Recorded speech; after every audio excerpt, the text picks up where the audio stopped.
Alors nous allons aborder l'un des niveaux, selon moi en tout cas, et l'un des niveaux les plus forts en termes d'analyse technique qu'on appelle l'overlap. Alors qu'est-ce qu'un overlap? À l'origine, dans un schéma héliotiste traditionnel, l'overlap va donc correspondre à l'une des trois règles héliotistes, à savoir la vague 4 n'enfonce pas le sommet de la vague 1 à l'origine. Maintenant, on a effectivement vulgarisé ce qu'on appelle un overlap. C'est une borne de polarité horizontale qui va jouer tour à tour le rôle de support ou de résistance. Dans un marché haussier, l'overlap va être un seuil de résistance qui, une fois dépassé, va venir jouer le rôle de support. Dans un marché baissier, l'overlap, lui, va être un seuil de support qui, une fois enfoncé, va jouer le rôle de résistance. Donc l'overlap est un sous-ensemble des bornes de polarité, les bornes de polarité pouvant être des obliques, pas forcément horizontales. Donc ici, on a l'illustration de l'overlap. On voit que nos cours viennent buter à deux reprises sur une zone de résistance, et une fois que cette zone de résistance aura été dépassée, elle va, à ce moment-là, jouer le rôle de support, ici, sur les flèches vertes. La mise en application de l'overlap. Premier cas de figure, l'overlap tient.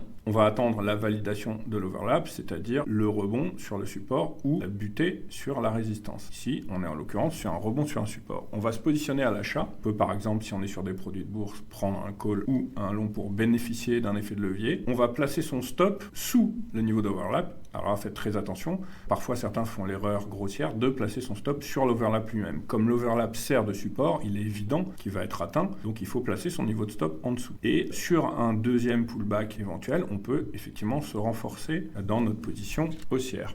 En revanche, si l'overlap cède, on va se positionner à la vente. Et à ce moment-là, le rôle de support précédent va jouer le rôle de résistance. Et sur une butée à nouveau sur la résistance, on va pouvoir avoir un renforcement de notre position avec cette fois un stop loss qui lui sera au-dessus du niveau d'overlap. On a un exemple ici, puis après on va aborder des exemples dynamiques quand même très parlants, puisque là pour le coup, le visuel est beaucoup plus parlant que le théorique. On est ici sur le Nasdaq Biotech Index, qui est l'équivalent du Nasdaq pour tout ce qui est biotech pharma. Je vous rappelle tout de même qu'en termes d'analyse technique, le sous-jacent étudié a peu d'importance. Ça m'arrive lors de mes formations de cacher le nom du sous-jacent afin que les gens ne soient pas biaisés par regard éventuel qu'ils pourraient avoir sur le sous-jacent en question. On va regarder maintenant de façon dynamique ce même NBI qui sera plus parlant que sur cette partie théorique. Et nous allons voir plusieurs. Donc nous allons nous intéresser ici au NBI et nous allons regarder la construction de l'overlap comme si nous étions en temps réel et pas une fois, puisque l'objectif effectivement de toutes ces figures techniques, c'est pas de s'amuser à cartographier tous les graphiques dans le passé, mais c'est de savoir comment s'en servir lorsque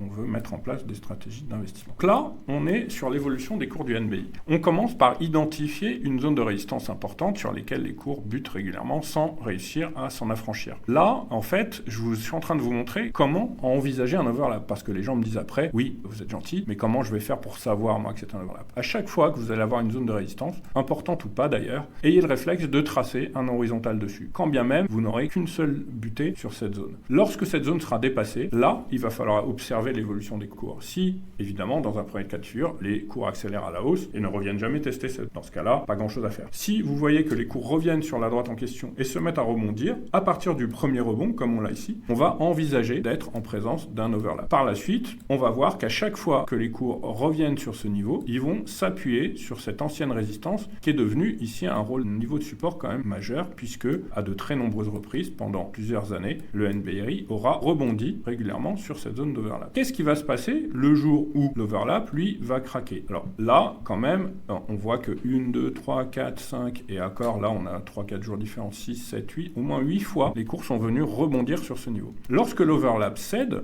on va avoir, nous, ce qu'on appelle une stratégie de reverse, c'est-à-dire que la cassure d'un niveau important technique, que ce soit un support, une résistance, un canal, tout type de configuration, engendre très souvent, la majeure partie du temps, une accélération. Donc la cassure ici a effectivement engendré une forte accélération baissière qui nous aurait permis, si on en avait eu les moyens, de nous positionner à la baisse avec un confort relativement intéressant. Stratégiquement, comment il faut faire de façon tout à fait logique? Il faut investir sur l'overlap à partir du moment où on a rebondi dessus. D'accord ? C'est très important, ne pas investir avant, ne pas investir surtout lorsqu'on est dessus, mais à partir du moment où vous voyez que l'overlap peut fonctionner, là, vous pouvez investir parce que vous êtes dans ce qu'on appelle une stratégie de risk-reward très intéressante. Votre risque, il est minime puisque vous avez risque de juste revenir sous le niveau d'overlap. Donc, en gros, voilà, mon risque, il est là. Et mon potentiel de gain, lui, il va être conséquent puisque je suis censé aller faire des plus hauts si ma théorie de dos est respectée. De toute façon, j'ai un risque minime avec un potentiel de gain qui pourrait être plus ou moins intéressant. Inversement, ici, je vois qu'à la cassure, j'ai un potentiel de baisse qui est intéressant et je vois bien qu'en appliquant scrupuleusement ma stratégie, à savoir attendre un rebond, je vois qu'ici, je ne me serais pas fait piéger par l'overlap, contrairement à si j'avais acheté pile sur le test de l'overlap en question. Voilà. Donc, à partir de quand aussi, parfois on me dit, à partir de quand ne plus considérer un overlap ou une borne de neutralité. Une fois que je suis repassé au-dessus avec une accélération, je vois ici, j'ai pu à nouveau continuer de m'appuyer sur cette zone en termes de borne de neutralité. Donc, la résistance est à nouveau devenue un support. À partir du moment où vous voyez que vos cours commencent à traverser comme ça sans se servir de la droite en question de borne de polarité, à partir de là, vous estimez que votre overlap est terminé et vous pouvez passer par la suite à autre chose. Je vais quand même vous montrer 2-3 autres exemples. D'abord, des valeurs qui fonctionnent très bien sur les overlaps. Ici, par exemple, sur Hermès, vous voyez que, bon, déjà, qu'est-ce qu'on voit? On voit déjà que Hermès est une des valeurs les plus solides,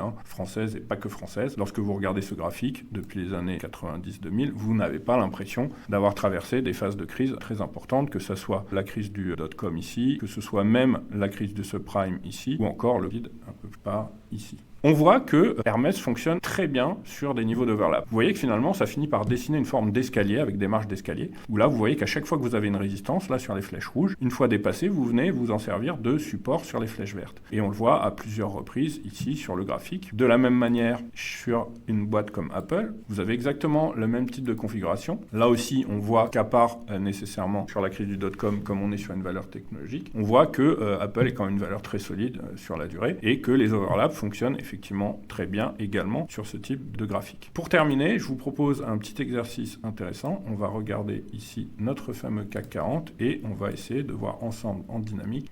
Donc on va regarder l'évolution du CAC et on va essayer de se mettre dans la place d'un investisseur qui décide d'investir sur le CAC 40 et on va mettre en application ce qu'on vient de voir sur la théorie de l'overlap. On voit qu'après la crise du subprime, il y a eu des tentatives de rebond plus ou moins poussées. Bon, le CAC 40 a ici matérialisé un plus haut. Par la suite, il a eu une nouvelle vague de correction importante. Et en revenant ici jusqu'ici, on voit qu'il a buté à nouveau sur le même niveau. On ne sait pas ce qu'il en est, nous, très précisément, mais on va quand même se dire, tiens, je vais envisager ici d'être en présence d'un overlap potentiel. Je ne sais pas si c'est le cas, mais je verrai par la suite, au moment où je l'aurai dépassé, ce qu'il en sera. Alors pour être très honnête avec vous, pareil, ici vous pouvez dire j'ai une résistance, je l'ai dépassée, par la suite je vois qu'elle n'a pas joué son rôle puisqu'on est très vite repassé en dessous, donc j'oublie. Parce que là vous allez me dire oui mais vous savez que vous êtes sur un overlap donc c'est facile de vous le montrer. Oui mais c'est comme ça qu'on applique exactement son analyse technique. Donc j'ai dépassé cette zone des 3006.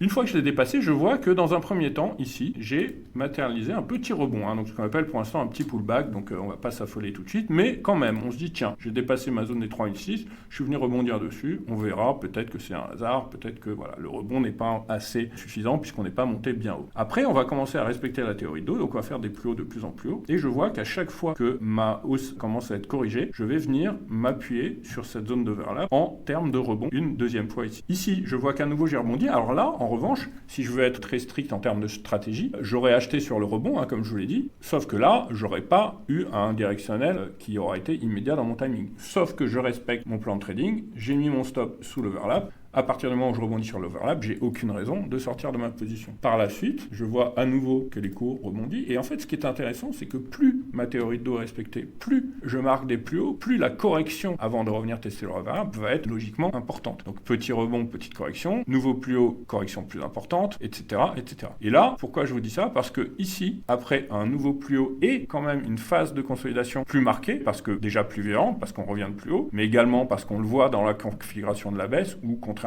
ici, on est dans une baisse quand même assez nette, avec un seul rebond intermédiaire et avec des journées très baissières sur l'indice, notamment ici avec une ouverture en gap assez marquée. Pour autant, au moment où je suis venu rebondir sur ce niveau, j'ai à nouveau marqué une accélération haussière. À partir de là, le CAC est parti à la hausse et on n'a plus entendu parler. Je vais vous montrer une petite anecdote que là, vous allez effectivement interpréter comme une anecdote, mais c'est quand même toujours amusant de le voir. Donc, on va garder ce niveau des 3006 qui était notre ancien overlap. On va avancer dans le temps et on va arriver petit à petit au fameux fameux Covid. Et regardez pendant le Covid, où là, vous aviez quand même une baisse quand même majeure. Bon, alors c'est un clin d'œil, bien d'accord, parce que là, vous êtes sûr que personne s'est dit, tiens, mon overlap d'il y a 10 ans, je suis revenu dessus. Mais ça a quand même matérialisé un rebond sur le CAC, puisque ce niveau, aujourd'hui, n'aura jamais encore été enfoncé. C'est ce qu'on appelle un peu parfois la mémoire du marché. Pour finir, sur ce niveau, on va regarder autre chose d'assez éloquent. Nous sommes ici à l'heure où la vidéo est faite en juillet 2025, et ceux d'entre vous qui ont un minimum de mémoire se souviennent ce qui s'est passé avec la mise en place des droits de douane de Donald Trump, puis par la suite ce qui s'est passé le jour où il a décidé de les suspendre et donc générer un rebond très important sur les marchés, jour où par exemple le Nasdaq a clôturé à plus 12% à l'intérieur d'une même journée. Donc on va regarder le trio majeur américain et on va s'intéresser ici à ce rebond qu'on a pu observer au moment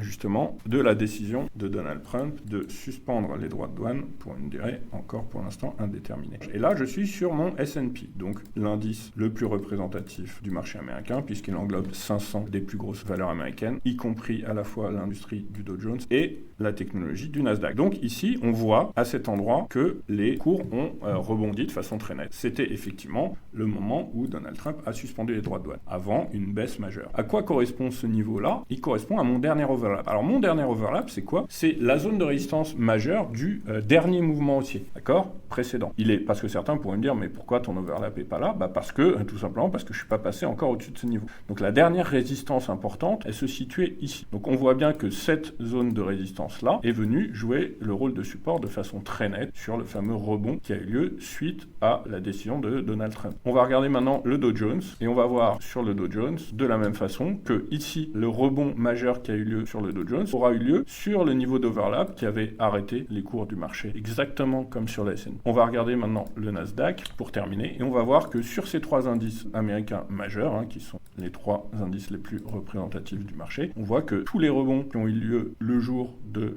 la suspension des droits de douane ont eu lieu sur les fameux overlaps, donc les derniers overlaps des indices américains. Là, je tiens quand même à attirer votre attention. Les gens vont me dire, oui, c'est une coïncidence. Non, c'est absolument pas une coïncidence. De là à dire que tous les investisseurs ont décidé de revenir sur le marché parce qu'ils ont remarqué cet overlap, on n'en est pas là. Mais là, on révèle une donnée que moi, je considère dans les techniques très intéressante, à savoir, est-ce que ça marche parce que les gens le regardent? Est-ce que les gens le regardent parce que ça marche? Nous, ce qui nous intéresse, c'est d'avoir une théorie technique, de la mettre en pratique et de se rendre compte si elle marche ou pas et de pouvoir s'en servir par la suite à partir du moment où on remarque qu'elle marche. Là, très intéressant aussi sur le Nikkei, parce que sur le Nikkei, là, l'overlap qui a effectivement été beaucoup plus important puisqu'il a joué ici 2 fois le rôle de résistance et à 3 reprises, il est venu arrêter la baisse du marché, quand bien même cette baisse était, comme ici ou là, assez fulgurante. Voilà, j'espère qu'avec cette présentation, vous aurez un petit peu plus confiance dans ce type de niveau qui, croyez-en mon expérience, est un des niveaux les plus forts en termes d'analyse technique.